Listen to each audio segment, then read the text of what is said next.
Hey, I bring you greetings from the music city of Nashville, Tennessee, and I'm here visiting the national sales meeting for the Venture and Emerging Brands team of Coca-Cola, and I am so excited. Number one, I just transitioned from corporate America to being an entrepreneur, and I get my first opportunity to come back to Coca-Cola to speak, inspire, and motivate a sales team to continue to be their best in the year 2018.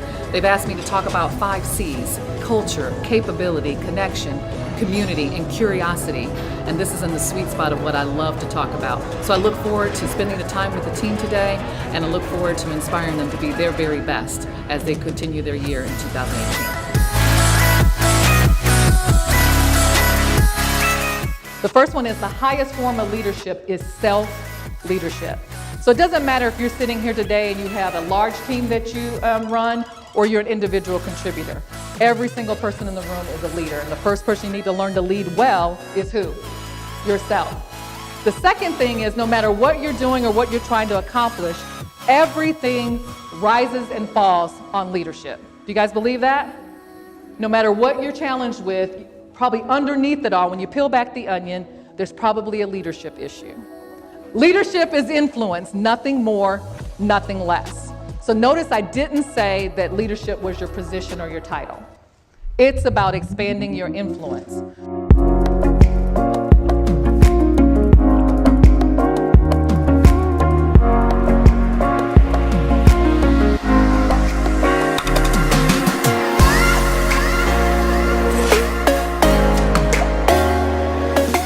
So one of the simplest definitions I found about culture is this.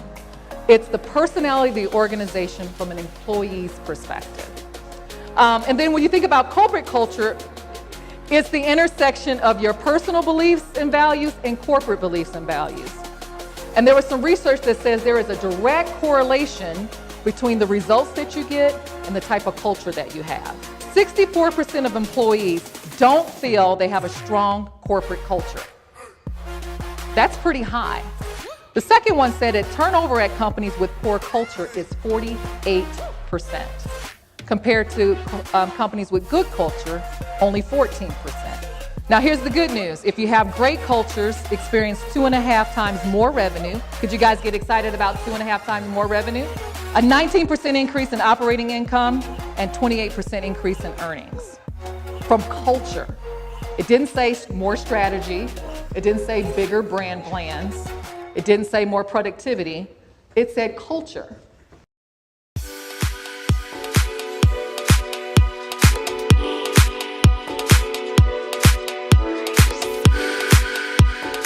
So capability.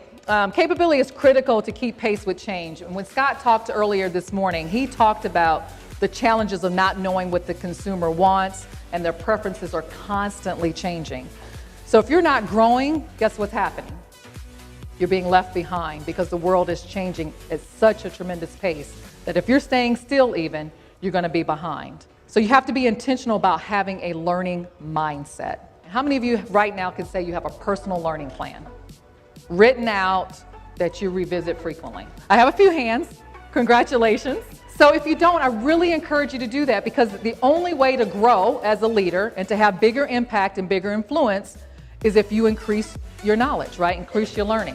So I'm going to ask you a couple of questions. What's the last book you read? What's the last publication you read? What's the last workshop or seminar you've been to?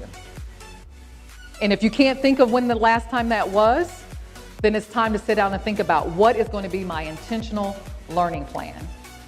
Because that's how you're going to increase your influence. That's how you're going to help get things done faster.